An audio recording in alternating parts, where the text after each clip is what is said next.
Assalamualaikum warahmatullahi wabarakatuh. Gimana kabar anak-anak Miss? Sehat? Alhamdulillah, semoga kita selalu sehat ya, sehingga kita bisa tetap terus belajar di setiap harinya meskipun pembelajaran daring. Nggak boleh malas-malasan ya. Oke, jumpa lagi dengan Miss Fatima di pembelajaran fikih daring yang keempat.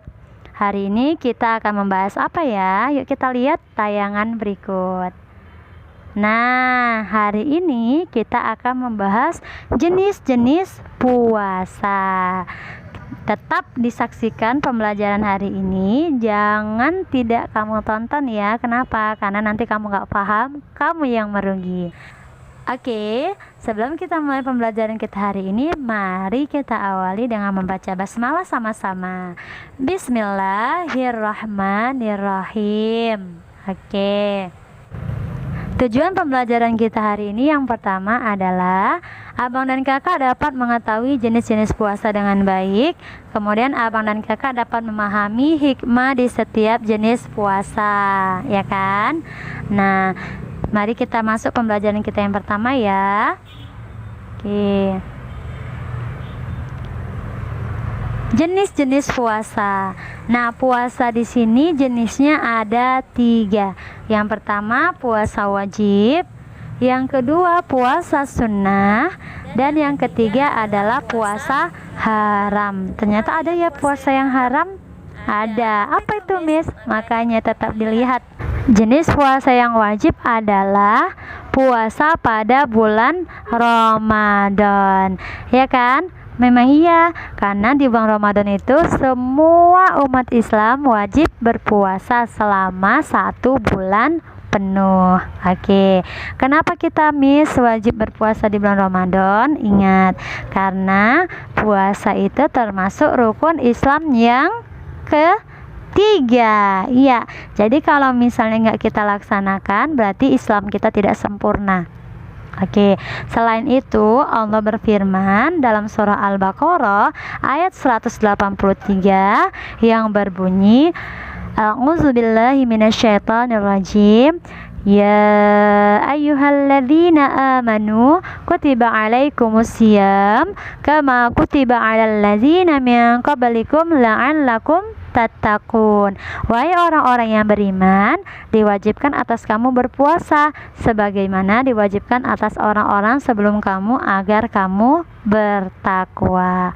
Oke, itu jenis puasa yang wajib. Berarti jenis puasa yang wajib itu adalah puasa pada bulan Ramadan. Oke, kita lanjut ya, jenis puasa yang kedua.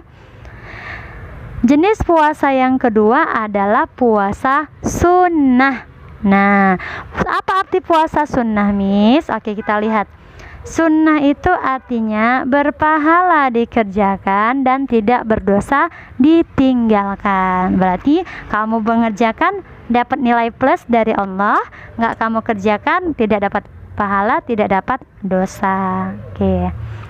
Contoh puasa sunnah yang pertama adalah puasa Senin dan Kamis. Sering kita dengar ya, puasa Senin dan Kamis. Orang tua kita pasti sering banget puasa Senin Kamis. Kita juga harus sering puasa Senin Kamis. Kenapa Miss disunnahkan puasa Senin Kamis? Kita lihat ya alasannya kenapa disunnahkan. Oke. Rasulullah SAW bersabda, yang artinya berbagai amalan dihadapkan pada Allah pada hari Senin dan Kamis, maka aku suka jika amalanku dihadapkan sedangkan aku sedang berpuasa. Dari hadis tersebut menjelaskan bahwasanya malaikat itu selalu melaporkan amalan setiap manusia kepada Allah setiap hari Senin dan Kamisnya, ya kan? Nah, Rasulullah menginginkan kalau misalnya malaikat itu melaporkan amal ibadah kita kepada Allah di hari Senin dan Kamisnya, Rasulullah ingin bahwasanya dia dalam keadaan berpuasa. Selain itu, kenapa disunahkan puasa hari Senin? Karena ingatkan Rasulullah itu lahir pada hari Senin, ya kan? Tanggal 12 Rabiul Awal. Itulah sebabnya kenapa hari Senin dan Kamis itu disunahkan berpuasa. Kemudian puasa sunnah yang lain apa ya? Kita lihat. Ada namanya puasa 6 hari pada bulan Syawal. Ini kayak mana, Miss? Misalkan bulan Syawal itu kita kan lebaran Idul Fitri. Setelah 1 bulan penuh pada tanggal 1 Syawal, itu kan kita hari raya Idul Fitri. Nah, pada hari kedua sampai akhir bulan Syawal, kita disunahkan berpuasa selama 6 hari. Bukan pada hari rayanya ya, setelah hari raya. Misalnya entah tanggal 3-nya, tanggal 3 Syawal, tanggal 4 Syawal, atau pokoknya masih dalam bulan Syawal. Kenapa disunahkan, Miss, di bulan Syawal kita puasa 6 hari? Kita lihat ya. Nah, Rasulullah SAW bersabda, "Man shoma Ramadhana summa atba'ahu sittan min Syawal, kana kasyamid dahri." Apa artinya? Barang siapa yang berpuasa pada bulan Ramadan, kemudian melanjutkan dengan berpuasa 6 hari pada bulan Syawal, maka seperti ia berpuasa sepanjang tahun. Wow, ternyata pahalanya besar ya Abang dan Kakak di puasa 6 hari di bulan Syawal ini. Iya, makanya nanti kalau lebaran tahun depan, setelah kita melaksanakan bulan Ramadan, melaksanakan puasa pada bulan Ramadan, kemudian lebaran mungkin tanggal 5 Syawal atau 6 Syawal, kita puasa selama 6 hari aja. Maka kita akan mendapatkan pahala seperti sepanjang tahun. Nah, luar biasa ya. Kita hanya puasa 6 hari, tapi kita dapat pahalanya seperti puasa sepanjang tahun.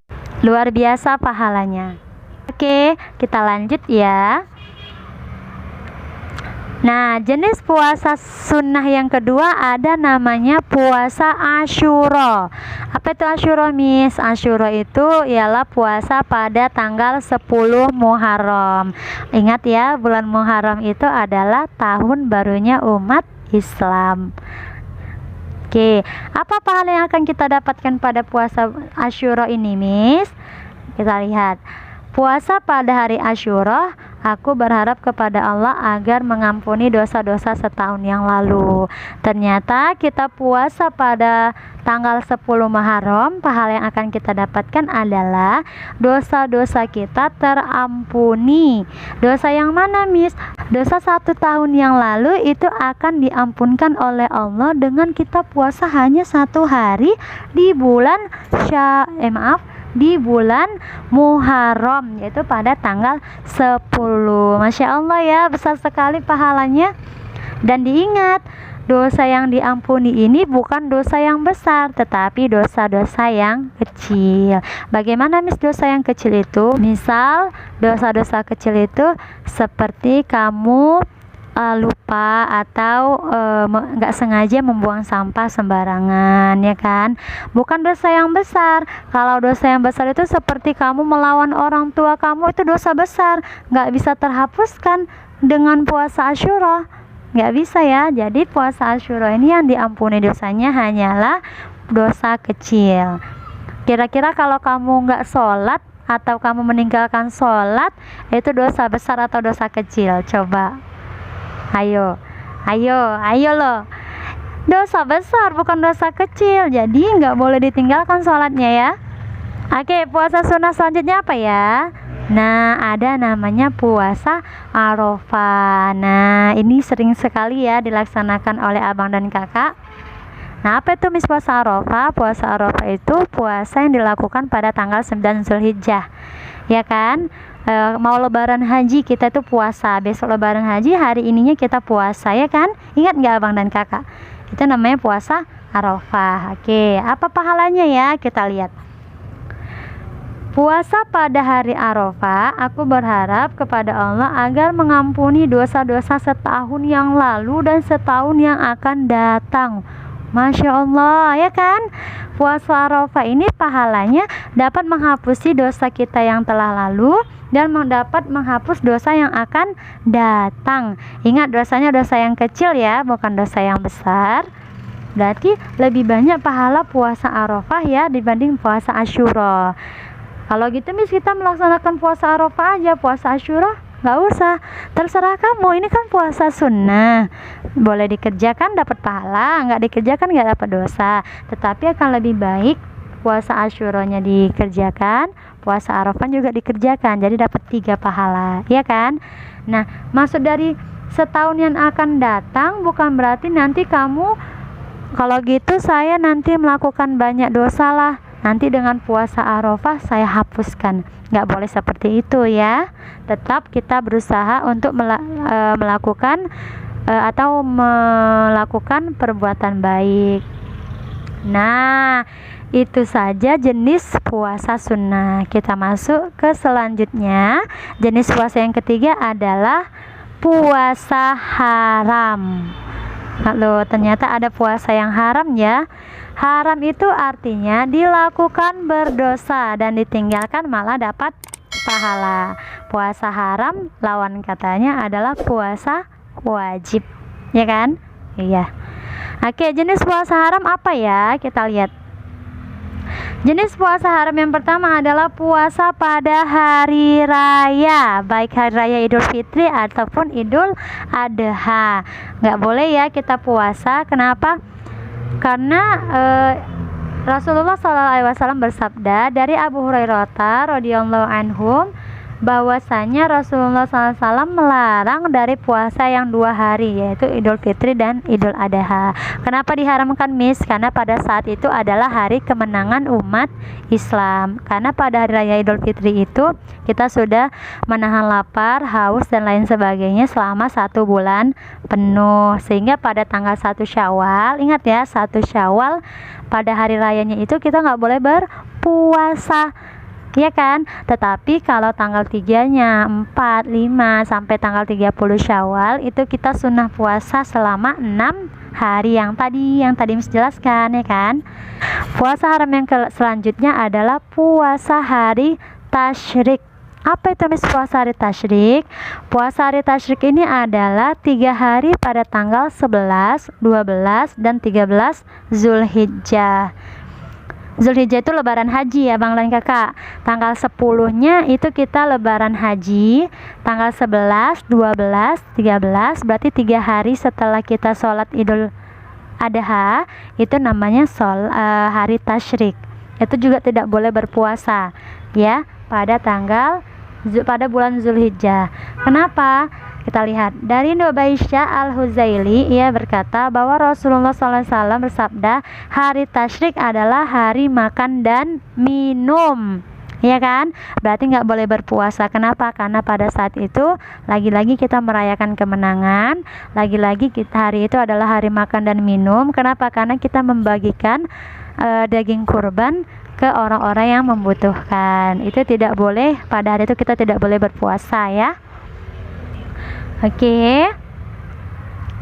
Puasa haram selanjutnya yaitu puasa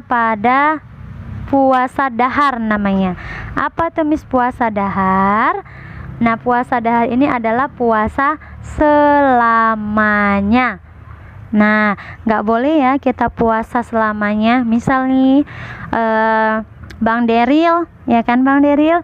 Bang Deril rajin sekali melaksanakan puasa. Setiap hari selama 1 tahun Bang Deril puasa setiap hari. Itu tidak boleh. Haram hukumnya kita puasa setiap hari. Mulai dari bulan Januari sampai bulan Desember kita puasa terus menerus. Itu namanya puasa dahar. Apa arti puasa dahar, Miss? Puasa selamanya, sepanjang tahun dia puasa terus. Itu tidak dibolehkan oleh Allah Subhanahu wa taala. Kenapa? Karena mengancam kesehatan kita. Fisik kita nanti bisa lemah, ya kan? Nanti bisa sakit, kekurangan cairan dan lain sebagainya. Itu bisa buat kita sakit. Sehingga puasa dahar atau puasa selamanya itu hukumnya haram. Ya. Nah, sampai situ saja pembelajaran kita hari ini. Kurang dan lebihnya Miss mohon maaf. Berikut ada tugas, kita baca ya. Mengapa Rasulullah selalu puasa pada hari Senin? Nah, kemudian yang ketiga, mengapa puasa dahar haram? Sudah Miss jelaskan tadi alasannya juga ya. Nah, setelah kamu selesai, ini wajib dikirim ya tugasnya kepada saya, karena ada beberapa dari kamu yang hampir tidak mengirimkan tugas sama sekali. ya, jadi harus tetap dikirimkan tugasnya. Sampai sini saja pertemuan kita hari ini, kurang dan lebihnya mohon maaf. Kita akhiri pembelajaran kita dengan hamdalah. Alhamdulillahirobbilalamin. Jangan lupa ya nak, di like, komen, dan subscribe ya channel ini. Bisa akhiri dengan assalamualaikum warahmatullahi wabarakatuh.